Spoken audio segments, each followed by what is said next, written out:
Hello guys and welcome back na naman dito sa ating channel. So ngayon very excited ako sa build natin. Yung featured build kasi natin ngayon is for the ladies, no? And para siya sa mga lady gamers natin dyan. And ang magiging theme ng ating whole build is pink. As you can see, pink yung case natin. So let's start by, as usual, classifying or identifying yung mga gagamitin natin na products and mga parts for our build. Okay, so for our processor, ang gagamitin natin is Ryzen 5 na 3600, which is hanggang ngayon binibili pa rin ng marami dahil sa performance niya. At saka popularity na rin siguro. Bale siya yung go-to na processor sa entry-level na gaming PCs na. And for our RAM naman, ang gagamitin natin is Spectrix na D41, 3200 siya. Yes, 3200 siya and 16 gigs ng RAM. For our main drive naman, ang gagamitin natin is MS na 30 from Team Group, 256 GB. For our graphics card, 6500 XT. So, medyo maganda yung magiging natin dito, performance. Kasi pwede natin i-activate si SAM, which is yung Smart Access Memory ng AMD pag parehas na AMD yung both card and si processor. For our cooling naman, i-prepare natin si Ryzen 5 3600 with ito si Dark Air from Darkflash, which is halos Darkflash lahat ng bulbs natin, including si case and fans. Meron tayong 6 fans, C6 sila, and purong daisy chain to, so medyo madugo yung wiring natin sa likod. And meron tayong pink na case dito from Darkflash DLM21. Okay, so bali may dalawang parts pala akong nakalimutan guys, no? And yun yung power supply natin sa motherboard. Bali yung motherboard natin is B450 Gaming from Colorful, which is yung CVN na variant nila. And meron tayo ditong A650BN mag from MSI na power supply, no? So 650 watts tayo. Okay, I think that's it. And simulan na natin yung build. I just can't let you go. Lord knows that I've tried to. You said I was the only one. Lord knows that I've tried to. You said I was the only one. No one likes being lied to. You made this mess and left me with the pieces. Now I wanna burn all the bridges between us. I can't focus, I can't forget. I've been thinking too much lately. I just need to clear my, I just need to clear my head.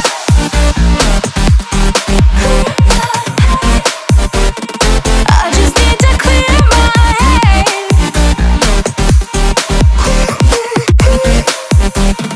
I just need to clear my head. I just need to clear my head.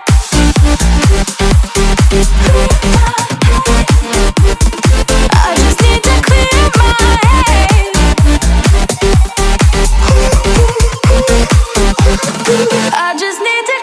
my head. I just need to. I just need to clear my head. I just need to. I just need to clear my head.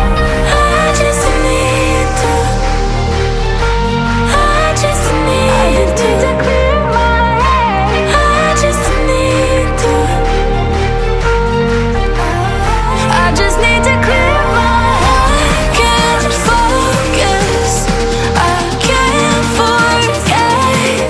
I've been thinking too much lately. I just need to clear my, I just need to clear my head. Oh, clear my head. I just need to clear my head.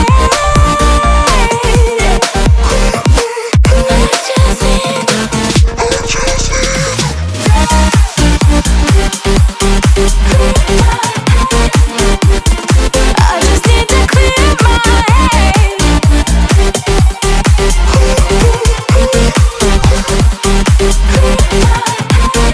I just need to clear my head.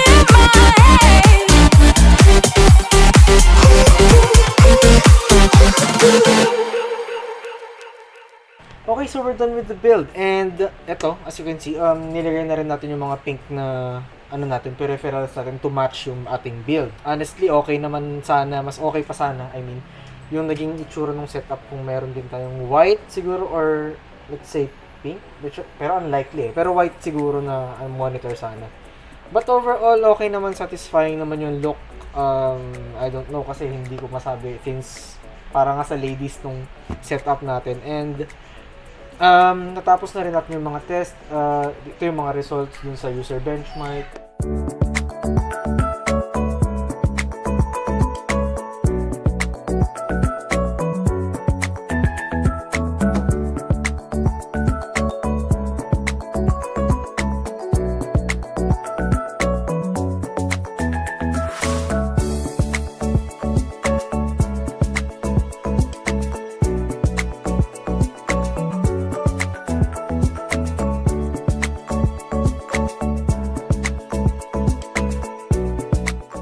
Okay naman yung naging results natin sa user benchmark. Okay naman yung naging performance niya siguro for dun sa Valorant and dun sa Dota 2 classic games. Hindi na siya mahihirapan. Actually, maganda nga yung magiging performance niya. Pwede siyang mag high quality settings siguro. Unfortunately, sa mga AAA rated na games, medyo magbababa tayo siguro ng quality. Hindi siya ganun kalakas. Para makatulong doon sa performance, bali may in-on tayo na settings na sa may BIOS. Actually, pwede mong ma-achieve tong ganito na feature pag AMD yung processor mo, at the same time, AMD rin yung graphics card. So, bali ang tawag sa settings na to is SAM, which is yung Smart Access Memory niya. And ma-achieve mo yung settings na to, tsaka activatable to pag meron kang AMD na processor as well as AMD na graphics card. So, up to 15% ata yung i-ups niya sa performance, I think 10 to 15. So nakatulong na yun sa magiging performance niya. Overall, okay na yung build natin. Aesthetically, very pleasing to the eye na siya. And nakuha natin yung pink build na hinahanap natin. Okay, so that's it for our video, and once again, salamat sa panonood. Don't forget to like and subscribe to our YouTube page. Meron din tayong Facebook, GoTech Microbiz. Please follow us there, and meron din tayong Shopee, pwede kayong tumingin ng products natin and mag-inquire doon if may kailangan kayo about PC builds and parts. So that's it, and thank you for watching. Till next time.